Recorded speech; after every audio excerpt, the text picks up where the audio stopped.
All right, welcome back to The Explainer. Today, we're taking a trip to Italy, but maybe not the one you're picturing. We're going to peel back the layers on a country you think you know to uncover a nation that's in the middle of a massive and honestly pretty surprising transformation. Okay, so let me ask you, when I say Italy, what pops into your head? It's probably the Colosseum in Rome, right? Or maybe gondolas gliding through Venice. A perfect plate of pasta? Yep, that's the classic stuff.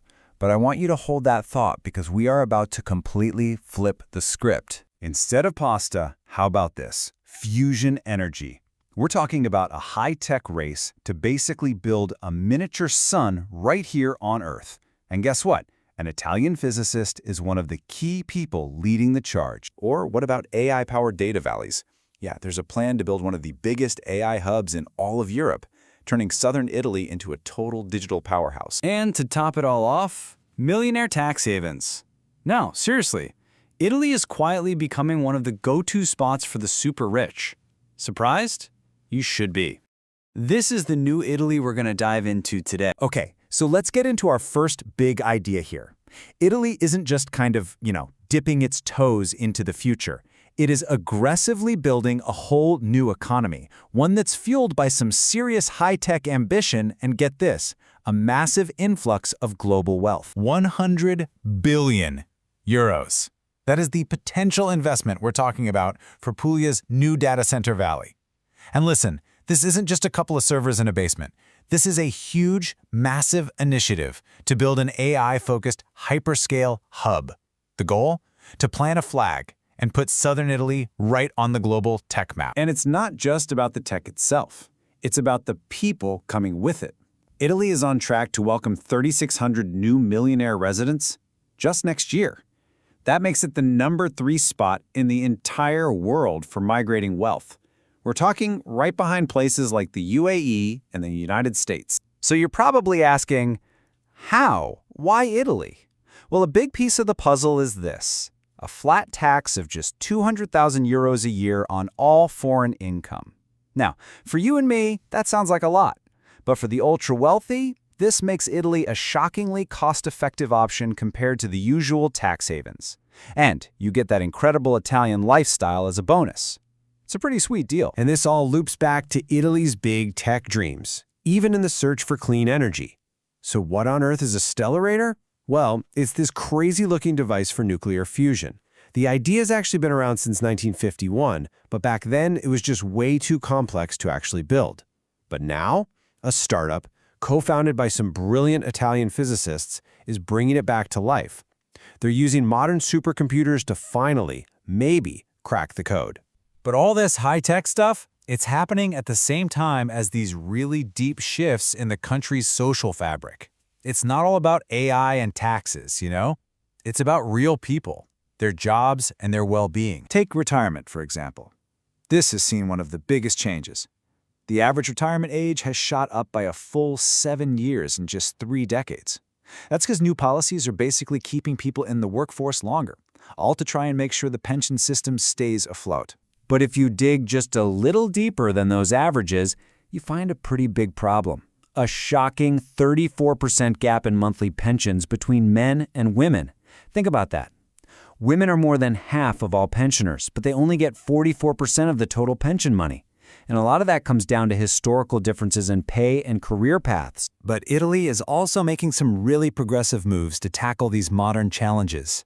For instance, there's a new bipartisan law, which is a big deal in itself, that gives workers who are fighting serious illnesses like cancer up to 2 full years of protected leave.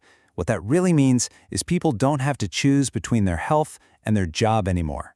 That's huge. Now, you can't talk about modern Italy without talking about tourism. I mean, it's Italy. But its incredible popularity has created this critical challenge. You've probably heard the term, over-tourism. And it's forcing this really tough conversation about how you can welcome the world without loving your own country to death, How do you protect that priceless heritage? And look at who's most worried about this. It's the younger folks. Over half of Gen Z and millennials see over-tourism as a really pressing problem. That's a big signal that future travelers might start thinking very differently about their own impact. And this quote from a museum director in Milan, it just nails the problem perfectly. It's not just about the number of people.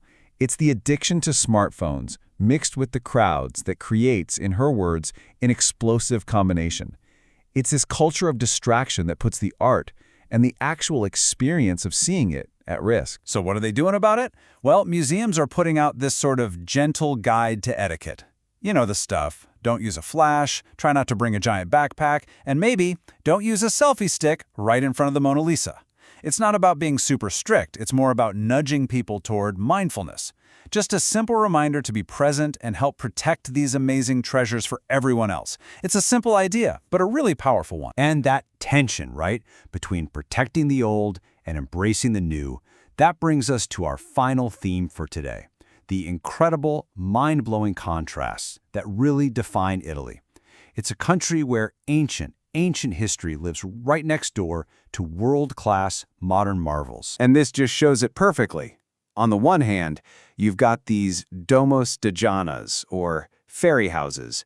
They're newly recognized UNESCO sites, and they're rock-cut tombs from 7,000 years ago. 7,000! Then, on the other hand, you have the Mont Blanc Tunnel, a masterpiece of 20th century engineering that for the first time carved a path right through the Alps to connect Italy and France. And get this, when the two drilling teams, one from the Italian side and one from the French, finally met in the middle of the mountain back in 1962, their alignment was off by less than 10 centimeters. 10! That's smaller than a coffee cup. And they did it without any lasers, no GPS, none of the tech we have today. It is just a staggering feat of precision. Engineers are still in awe of it. This mix of old and new, modern and traditional, it even shows up in something like recycling. So Italy as a whole, they're actually fantastic at recycling glass. Their rate is over 80%. But, and here's that contrast again, there are these huge regional divides. Up in the Aosta Valley, the average person recycles more than double the amount of glass as someone down in Sicily. It just goes to show you that progress doesn't happen everywhere at the same speed. So, there you have it, Italy. It's a nation of ancient fairy houses and futuristic fusion reactors, a place wrestling with over-tourism while building AI data valleys. It's a country that's deeply honoring its incredible past while sprinting towards a future that looks totally different. And that leaves us with the big question, right? What will Italy become next?